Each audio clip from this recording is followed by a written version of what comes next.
Okay, great. I think we're live. Hello, everyone. Welcome to the webinar, How to Help Older Adults Prepare for Disasters, developed by the Gerontological Society of America Disasters in Older Adults Interest Group and supported by the GSA Innovation Fund. The webinar is being recorded and will be posted on the GSA website. A notice to all attendees will be distributed once the recording is available. A question and answer session will immediately follow the live presentations. We will be accepting questions through the questions feature accessible on the GoToWebinar panel. Also located there is a downloadable handout, a case vignette for today.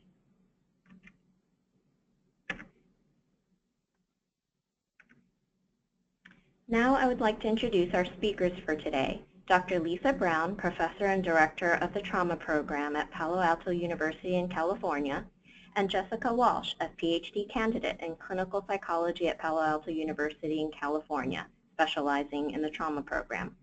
Thank you, Lisa and Jess, for the program today. So without further delay, I'll hand the microphone to Jess. Hello, everyone. Thank you for attending our webinar today on how to help older adults prepare for disasters. Thanks so much for the introduction, Judy. So as mentioned, I'm Jessica Walsh. I'm currently a PhD student at Palo Alto University, and my research there focuses on trauma, aging, and resilience, particularly in the context of improving public policy to better respond to acts of terrorism, war, as well as disasters, the topic of today. So on the agenda for today, we'll first be looking at older adults as a special population. Then we'll be moving to examining different conditions that might hinder their ability to adequately prepare for disasters. And then lastly, we're going to be looking at how settings can vary greatly amongst older adults and how this can affect their ability to prepare. So hopefully you've had a chance to read through the vignette that Judy mentioned was sent out beforehand. But if not to worry, and please feel free to download it.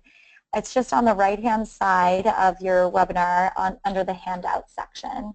And we'd like you to just please keep this in mind, keep the vignette in mind all the way through the presentation if possible, and just to think about as we go through all the different elements of disasters an older adult may have to compete with.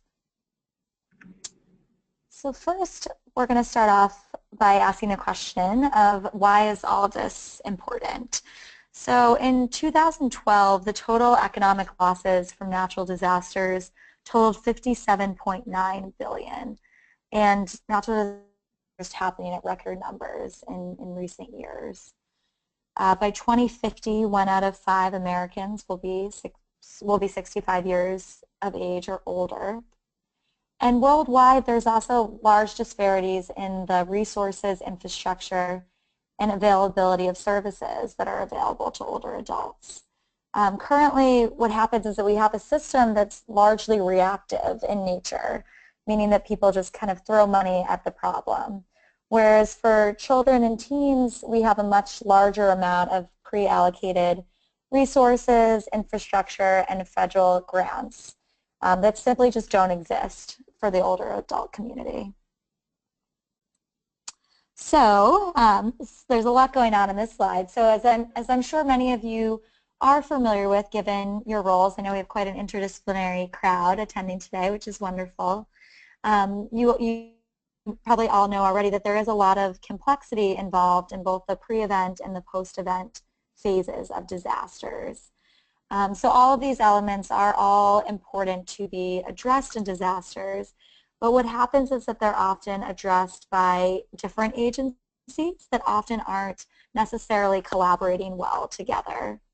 So you can see, given all these different stages, that there are a lot of places whereby people can fall through the cracks in such a complex system. So while some agencies may be collaborating well together, and it's definitely important to note that there have been some improvements made in terms of communication, we do still have a far way to go. So while there has been an uptake in the number of services and messages going out and in the number of interagency collaborations, there hasn't been a corresponding downward tick in terms of the morbidity and mortality rates among older adults. Currently, organizations responsible for disaster planning will routinely publish and disseminate instructions describing how to mitigate and prepare for disasters. But despite this, despite the growing number of programs, older adults do remain poorly prepared for disasters for a number of different reasons. So one example is Hurricane Katrina, which I'm sure we're all very familiar with, but this trend of high mortality relative to the general population holds true for countries that are even less developed than we are in the States. So Hurricane Katrina is really not a one-off. It's not some anomaly rather. It's really how it is, and that 75% of fatalities in Hurricane Katrina were amongst older adults. And that's really a too common statistic. So what this did was it sparked discussion amongst a number of different government agencies, nonprofit organizations, relief workers, and medical and mental health workers on how we can best increase disaster preparedness for this population. So there are a number of different reasons why older adults are vulnerable in disasters. Some of which include multiple chronic conditions, limitations in activities of daily living and instrumental activities of daily living. However, it's really important to acknowledge here that most injuries, fatalities, and damages caused to older adults in disasters can be minimized by appropriate planning. So a perfect example is Hurricane Katrina again. During Hurricane Katrina, many could not walk to the bathroom, to the cafeteria, in different disaster shelters. Those with dementia oftentimes did not know where they were. They're kind of chucked into these disaster shelters without kind of any idea of why they were there. Many of the older adults had no friends or family and were so debilitated they couldn't advocate for themselves or access on-site services. And what happened is that these vulnerable adults ended up languishing on their cots, suffering unnoticed, in silence oftentimes as busy volunteers and staff attended to the needs of more able-bodied evacuees. So that all being said, I want to make it really clear here that not all older adults over 65 are vulnerable. But that is an all too common mistake that current disaster preparedness materials often make. So it's important to take into account developmental considerations. So as you can see in this visual, just as a toddler is very different than a baby and a preteen, the same differences should also be taken into account for older adults as well. So similarly, there are considerable differences between the young old, which is commonly defined as between 65 to 74, the old, 75 to 84 years old, and the oldest old, 85 plus. And then additionally, those that are homeless tend to be classified as older adults at age 55, given how much these social stressors can exacerbate and expedite the aging process. So a 76-year-old male living independently in the community would most likely have different strengths and weaknesses than a 76-year-old male living with assistance in a skilled nursing facility. So the point here is really that age in and of itself does not make a person vulnerable. So regardless of age, there's a whole constellation of factors that make it more or less difficult for older adults before, during, and after traumatic events, including things like impaired cognition, impaired mobility, impaired senses, decreased social network or unavailable social support, things like limited finances, low literacy, mental or medical problems, whether they be acute or chronic. So, however, without knowledge or the ability to prepare, many older adults are at risk of poor outcomes during a disaster. Vulnerable populations, which include older adults, do have unique needs and circumstances that do require special attention and additional resources that are unfortunately not included in most current emergency preparedness plans. However, even with disabilities, it's important to acknowledge that older adults can still function as volunteers. And this is really something that I think is a hugely untapped resource. And the risk is that by classifying all older adults as vulnerable, what you lose is this really valuable community resource. So previous research does suggest that some older adults prefer to access information from other older adults versus from professionals. Some older adults might feel more comfortable asking questions from others of similar age and similar life experiences. And something else to consider is that ageism may be conveyed in stereotypical information that's provided by professionals, which the risk there is that that really has the potential to alienate older adults that may be in need of services. So something else to consider is that older adults can serve as models of resilience to younger people and can really be a support to their own families and friends and to the community more widely. They can also help to reach other older adults who are socially isolated through their own community networks and through their extended family. Knowing who is willing and capable of volunteering can provide a valuable resource during a time when assistance is most needed. And knowing who is vulnerable also helps planners to prioritize limited resources and to support resilience efforts and really ultimately to reduce risk for adverse outcomes. So in terms of knowing who is vulnerable, certain tools have been developed for older adults to assist with this effort. One of these tools is, as shown here, it's called the SWIFT tool, and that stands for Seniors Without Families Triage. And that was developed initially for older adults without families or advocates by a number of different gerontological professionals. So this, I won't go into all of this, but this is a tool that you might want to look at. It was used in the Astrodome after Hurricane Katrina. And more information can be found. I put the link there. It's by Dyer 2006. That's a link to the PDF, but more information can be found there.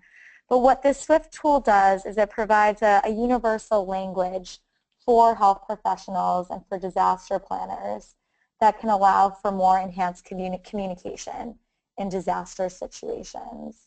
It can indicate the appropriate level of care for persons, for older adults rather, who must be transferred from a care facility to a temporary shelter, for example. So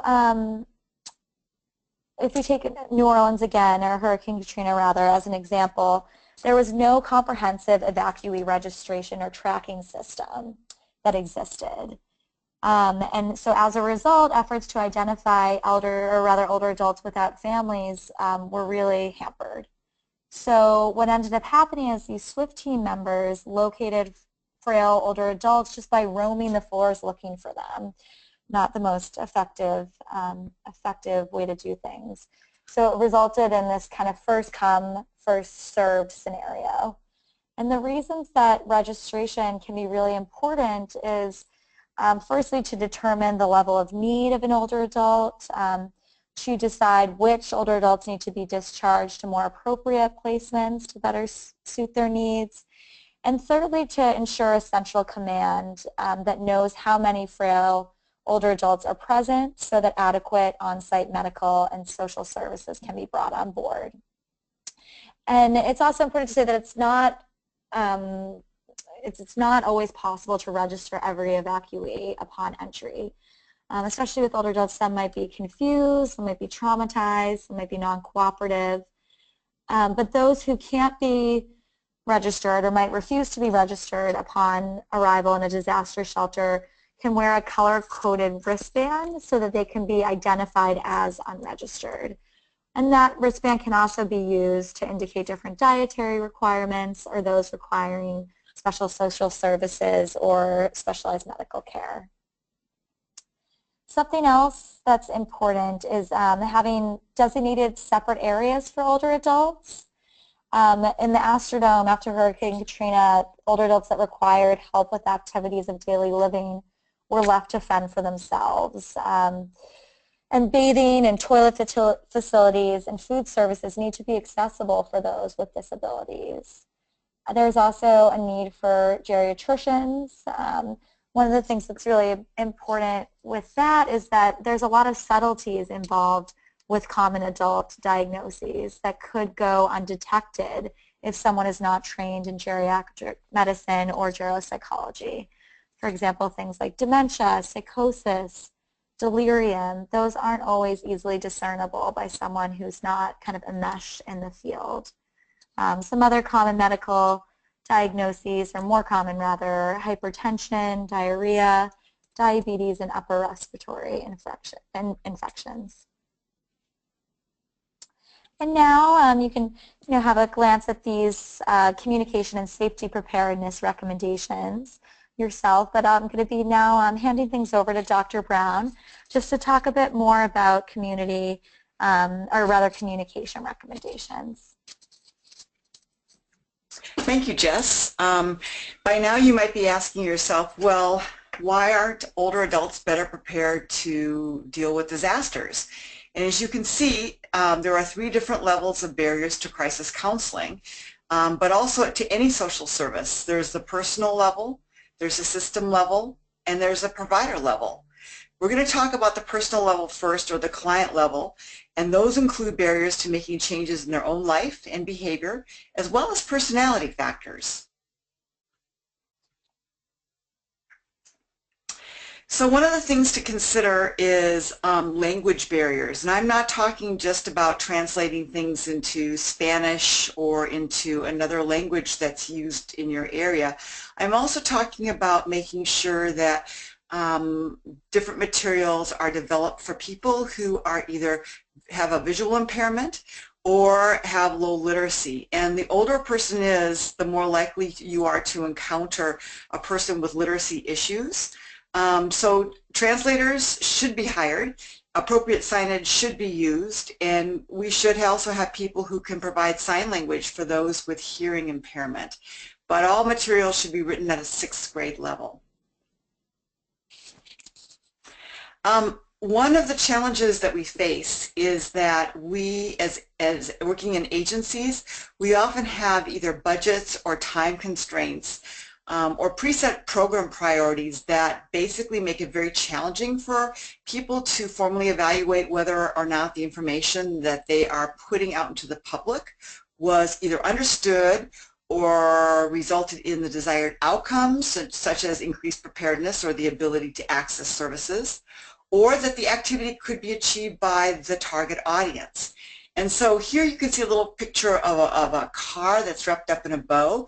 And I think it's important to consider that, for instance, if you decide to purchase a car and you go into a showroom to look at an automobile, they've already done a very comprehensive marketing study. They know exactly who their target audience is, who's most likely to buy that particular automobile, what magazines they need to advertise in.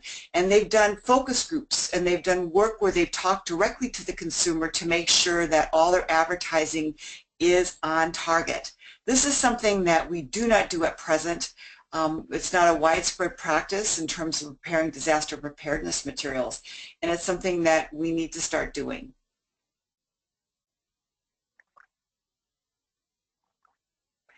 So we also know that there's some difficulties between various organizations, and that we have historically we have an institutional top-down design, and that's where you get a group of experts, very well educated, very well intended, who come in. They develop all these wonderful materials that provide the information, and then when they share it with the public doesn't understand it because they haven't done a bottom-up design as well. You need to have both processes in place in order to be able to understand how useful your materials are. There was one striking example that some colleagues from Canada presented where they had 5 different agencies with recommendations for how people should stay cool during extreme events. And they put them up next to each other on the screen so you could see them and do a really quick visual crosswalk. And unfortunately, there was often conflicting information that was presented. So in one instance, they would tell you to open your windows, and the other one, they would tell you to close your windows. And so it's very important, to the degree possible, if you're developing materials, to reach out to other organizations as well as do a bottom-up approach.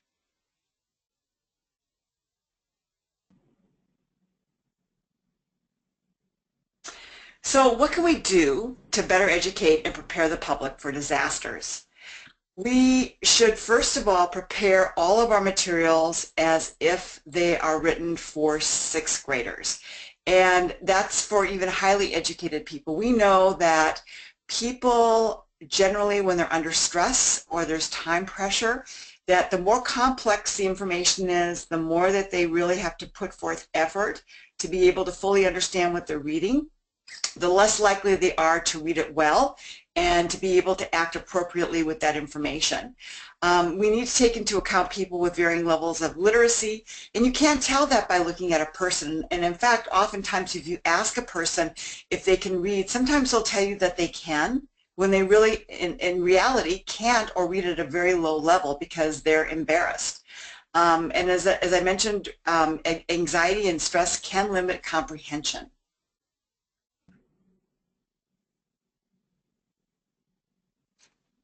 So disaster literacy, we've designed disaster literacy materials, and we've defined it as an individual's capacity to read, understand, and use information to make informed decisions and follow instructions in the context of mitigating, preparing, responding, and recovering from disaster.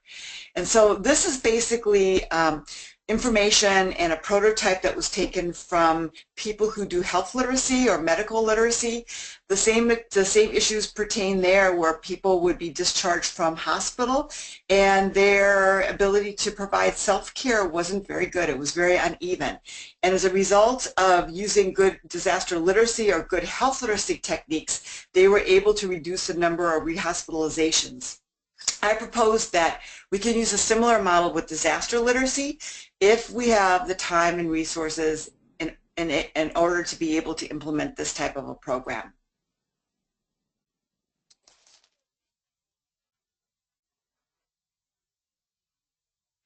So we know that there's a mismatch right now. We know that we need to make some changes.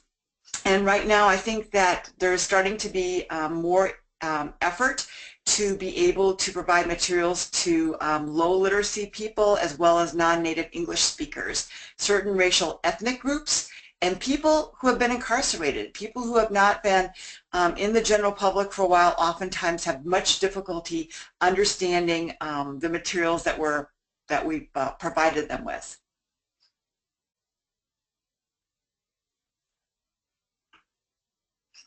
So one of the things that I think is really useful are pictographs and demonstrations. They really help to drive home exactly what they should be doing in order to be able to stay safe.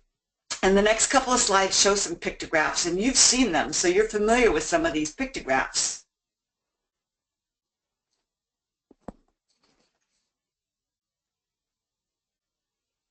So if you've flown on an airplane recently, all airplanes use pictographs because obviously they have people flying all over the world with varying levels of literacy that have different language needs. So some people may speak French and some people may speak English or Chinese. And so they've come up with pictographs that in no uncertain terms very clearly convey a series of steps, a series of actions. It really simplifies it. And then pertaining specifically to disasters, these are some pictographs that were developed where they show what to do during the course of an earthquake. Drop, cover, and hold. And here you can see two different forms, one that uses 3 colors, the blue, black, and white, and the other one it's more complex in terms of color.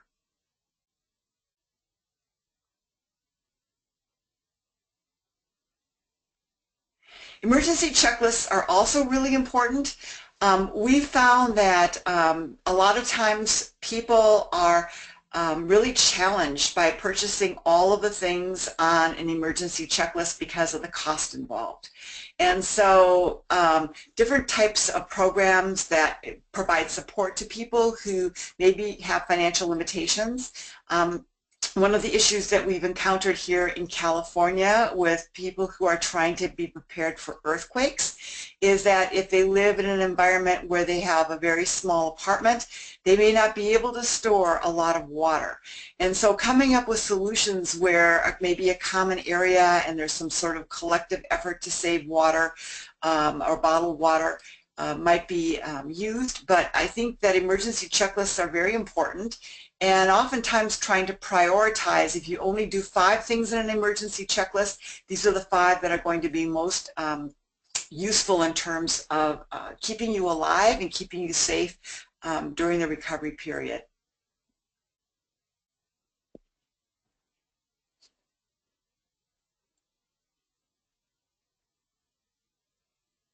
So why are people still unprepared? I mean, you can see that they've got some really great materials with the pictographs that I just showed you in the list. Thankfully, as we know, disasters are a low base rate event, and so it's really easy for people to think, oh, this isn't going to happen to me, or maybe I can be doing this tomorrow, or there's any number of reasons because it doesn't happen enough where it seems like an imminent threat. I think for both hurricanes as well as earthquakes, hurricanes, we have the advantage of advanced warning systems with an impending storm coming ashore. But for those of you who live in hurricane-prone areas, you know that often the day before a hurricane hits, it's just lovely weather outside. There's no environmental cues that something is imminent, that some disaster is ready to strike.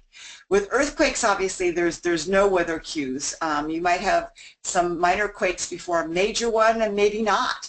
But it's a low base rate event, and sometimes people are in a state of denial. They think it's going to happen to other people. It's too expensive. We found in studies that women are more likely to want to prepare and evacuate, and men are more likely to sort of poo-poo those efforts, that they'll take care of them or that they're overblowing the potential threat. It was interesting, one of the recent studies that just came out that's really generated a lot of publicity is that when they analyzed the response to female named hurricanes versus male named hurricanes, they found that female hurricanes resulted in a much larger number of deaths. And when it came to preparedness, people tended to think that a female named hurricane, even though it was the same category as a male one, it's not going to be as threatening.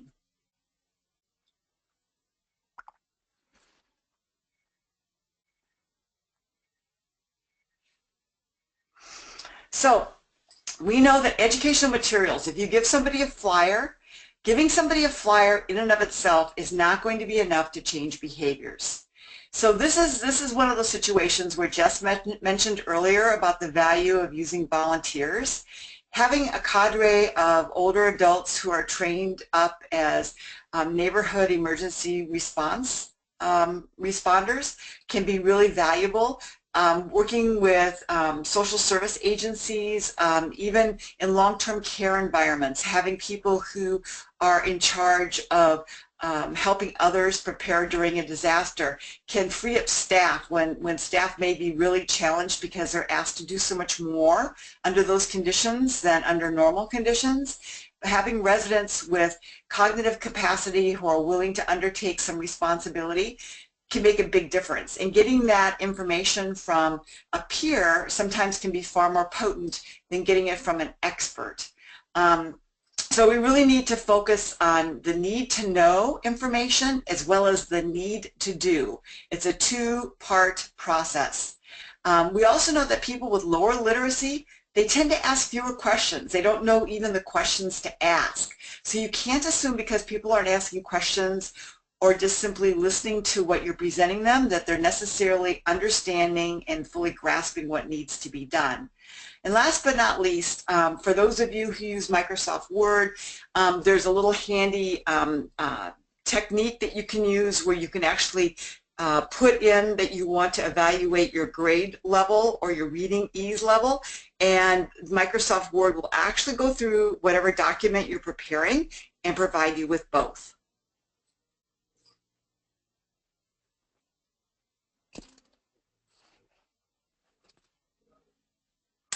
So we've got a case vignette.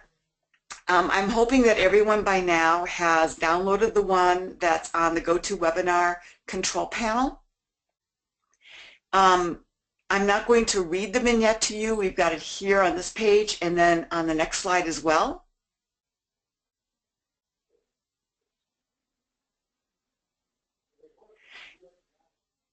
Next slide.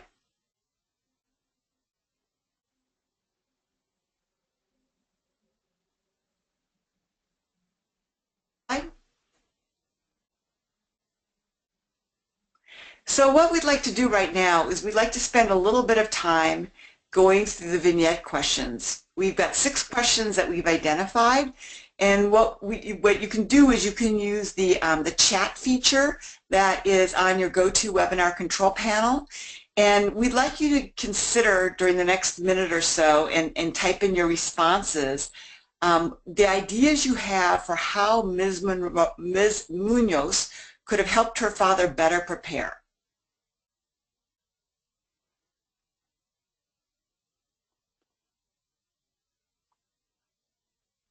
After you're done doing your typing, after about a minute or so, then we'll spend 2 minutes discussing the responses, and we'll go from there.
Okay, I'm going to have Jess go ahead and post some of the responses that we came up with.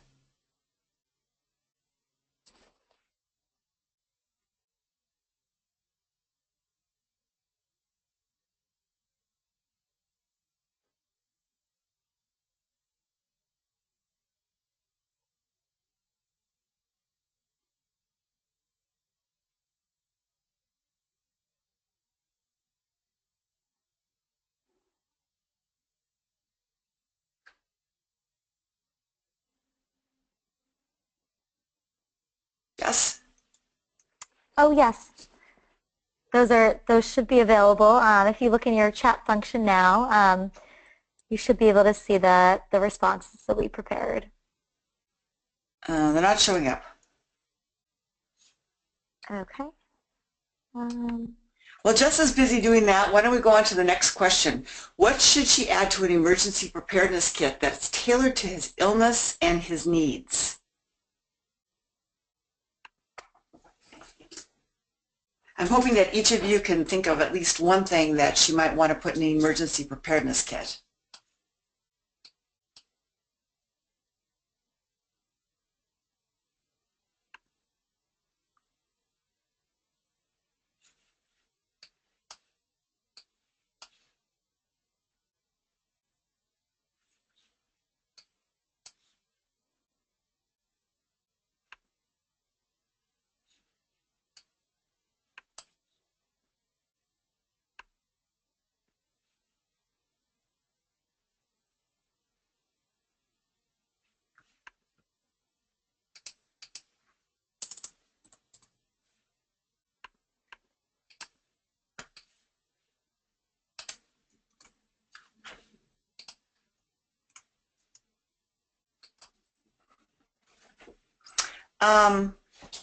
So I'm going to go ahead and paste those in because I think Jess is having some challenges, technology challenges here.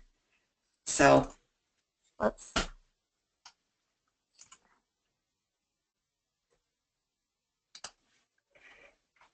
So how could she manage her father's agitation and distress? For those of you who work in long-term care facilities, you might have some ideas that you'd be willing to share with us.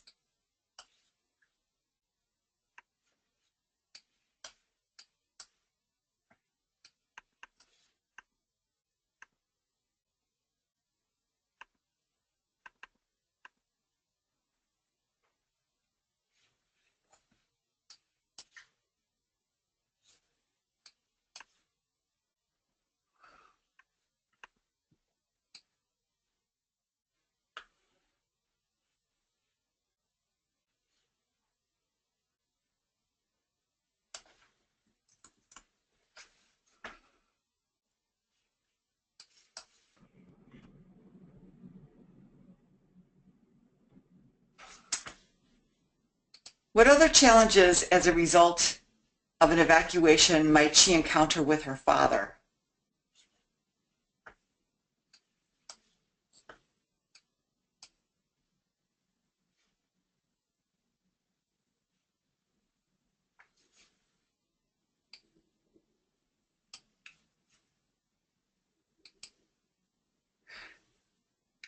So I know one of the challenges that she might encounter is the problem with wandering might be really a challenge. One of the things we encountered in Florida was after the hurricanes, we found that wander guard systems that are used in a facility don't necessarily work in other facilities. So you have a situation where they may have a wander guard tag and some way to be able to track where they are, but then as soon as you move them to another sheltering facility that's providing care during the storm threat, the wander guard no longer works because it's not recognized by that system. They're all unique. And as a result of that lack of universality, there's some real challenges because if the electricity goes off and it necessitates opening windows in order to stay cool, you have the potential for people basically, taking off and wandering and not being able to realize that they've left the facility. So last but not least, but what kind of self-care techniques should Ms. Munoz use to manage her own stress? Anything that anybody does that's listening to the program that they do to take care of their own stress?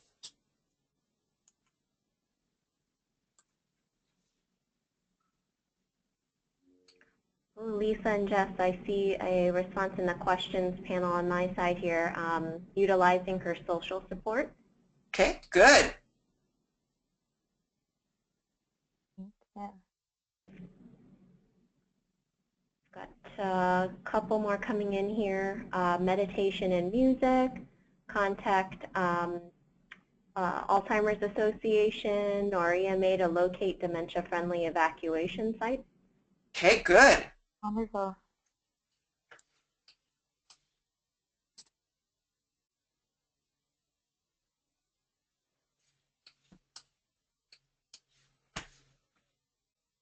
Thank you for reading those. For some reason, those are not visible to us, so I appreciate you reading them. Thank you, Judy. Here's a list that we generated that you might want to consider as well, some additional things. The next slide.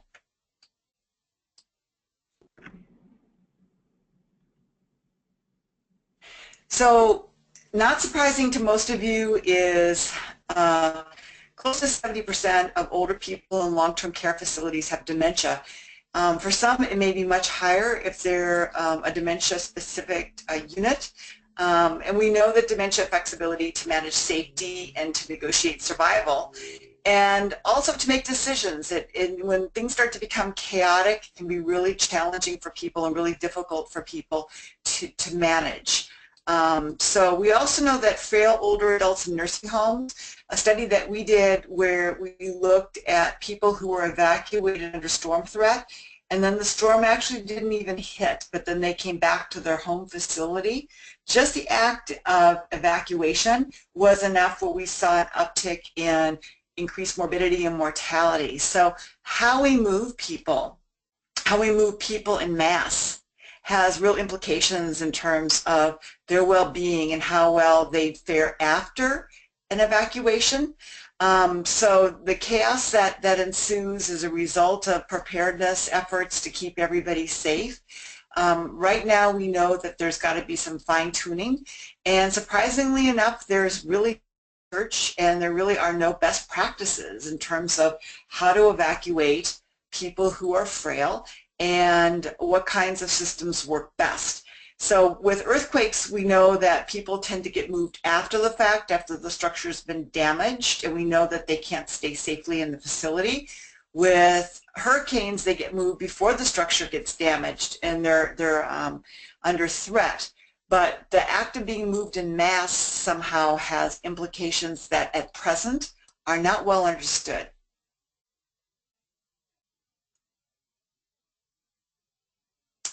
So we have 9 tips for educating and preparing older adults for disasters.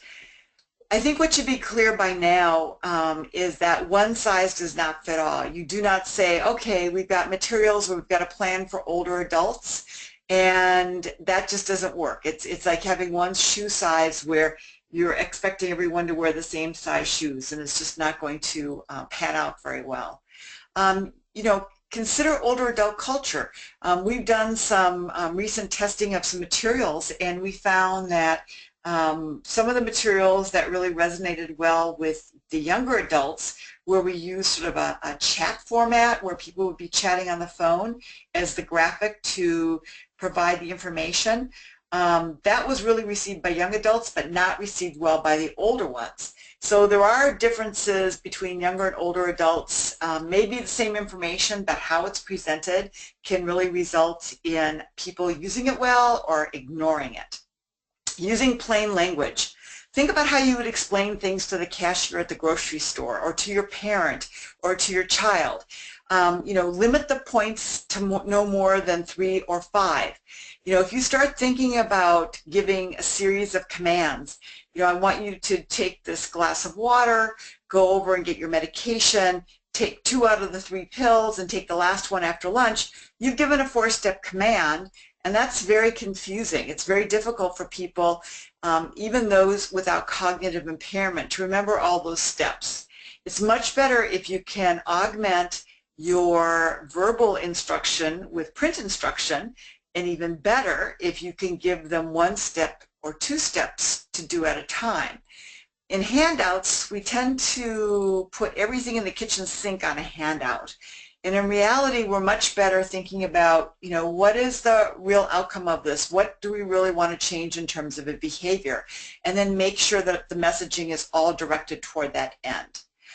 We want to be specific and concrete. So materials that were prepared earlier, they had a can opener, but it was an electric can opener. And if the power goes off, an electric can opener is not going to be very useful trying to open up cans. And so even in homes where they have a can opener, they may want to go out and spend a couple of dollars to also get a manual one that can be used under all circumstances. Using pictographs to show as well as tell. And then again, evaluate. You know, pilot test materials prior to their publication or dissemination. Think about where people actually go to get their care services. With older adults, partnering with a local pharmacy, partnering with a grocery store, partnering with people at social service agencies, and with different types of maybe Meals on Wheels where they can bring information to people who are homebound. But be really creative about thinking about who do these people deal with on a regular basis, and how can I work in partnership and collaborate with them to get the message out to make sure that the right people are receiving this information. But last but not least, be positive, hopeful, and empowering.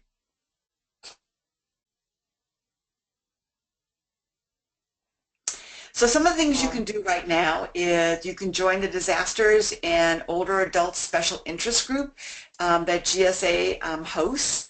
The group started 5 years ago. It's really dynamic, it's very international, it's evolving, and it's exciting to see the type of work that we're doing. We have a number of projects that are underway that we hope to complete during the course of the year. So if you'd like to be part of a larger group that's really trying to change our existing systems of care, we really would welcome your involvement and look forward to seeing you this coming November in New Orleans.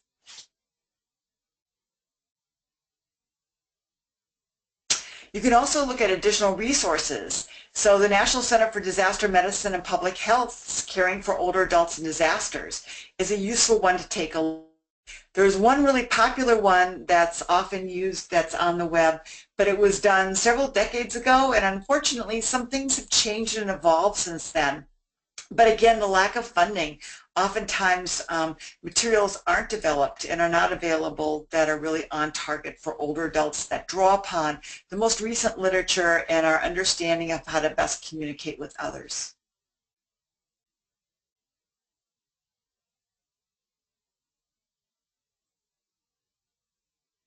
So, questions. We're not going to be using the raise hand feature today. We'd like you to use the questions feature that's accessible on the right-hand side of your screen. And if you don't get to all today, we'll email responses after the webinar.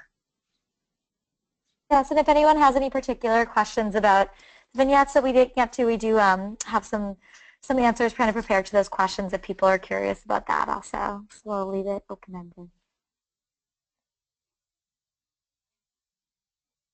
Great. We're getting a couple of questions through the channel here.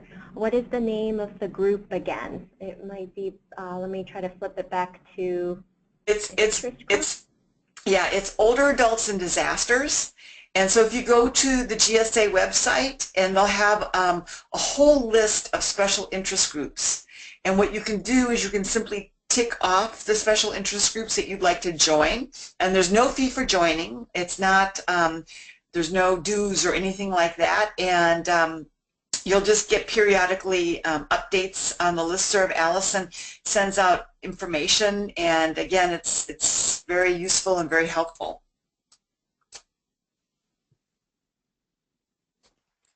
Great.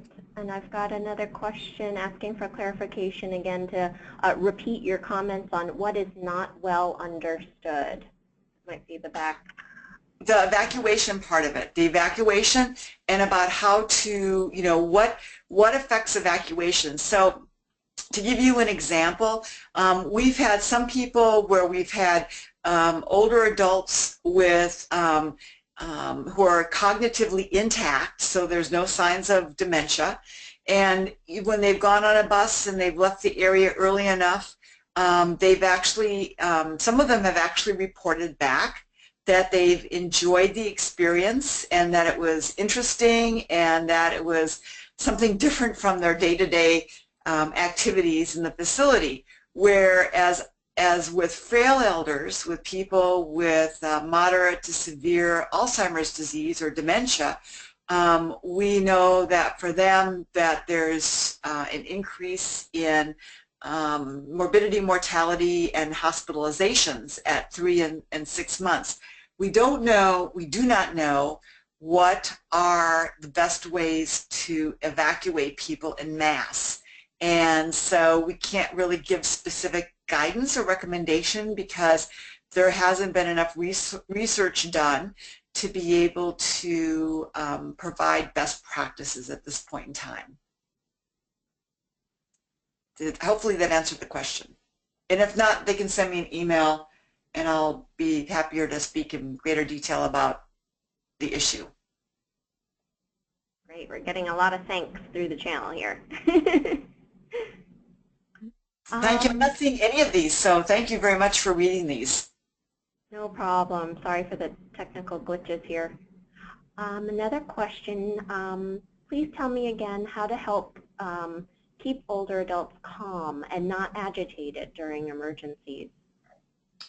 I think, again, with keeping older adults calm and not agitated, one of there's always going to be issues where it's going to be impossible to always keep them calm. If they get hungry, if they get stressed, just the change in environment and the chaos that's taking place around them, in and of itself, that's problematic.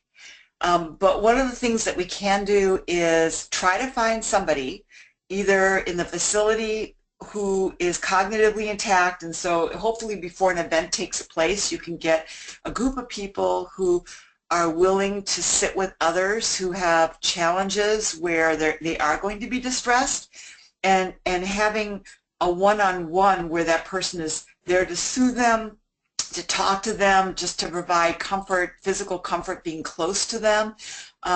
It's very labor intensive, is the person asking the question most likely already knows, because it does require one-on-one. And if it's in a facility and nursing staff is always stretched, that's not going to be tenable. So having identified the resource, which are other older adults, oftentimes they'll be very happy to rise to the occasion. What you don't want to do is thrust somebody into that position, being sort of a comfort caregiver when they may not want to do that. So as in most things in life, if you can talk to people in advance before something actually takes place, the happier and better off everyone is. Yeah, and I think just to add to that a little bit, like we saw with the vignette, just certain things, if someone is slightly cognitively impaired, just providing reassurance, like more concrete things like holding someone's hand and saying things are going to be fine, and approaching someone from the front using their first name, using calm, positive statements and a low-pitched voice can often be helpful, and even things like responding to the emotion being expressed versus the content of the words. So, saying things like, you're frightened and want to go home, it's okay, I'm here with you now. And then also just being aware of it's best not to argue with the person or to correct them, but rather to affirm their experience. So, for example, saying things like this, the noise in the shelter is frightening, let's see if we can find a quieter spot, and just finding outlets for anxious energy. Sorry to run you. And I think that we've been primarily talking about people in long-term care facilities, but people in the general public, encouraging them in their to-go packs to also bring items that will provide them comfort. So maybe a pillow or a blanket or a Bible or some religious item or a book or playing cards, or just something to help pass the time and something that they'll find soothing that they can do to self-soothe and sort of manage the stress of being in a chaotic foreign environment.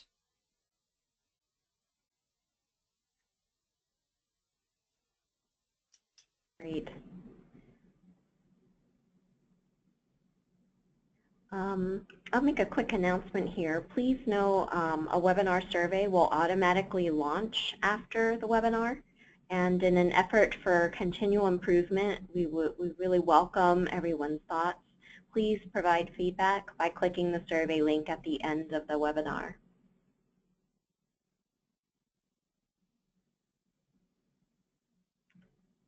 And thank you, Lisa and Jeff, truly, for this really important program.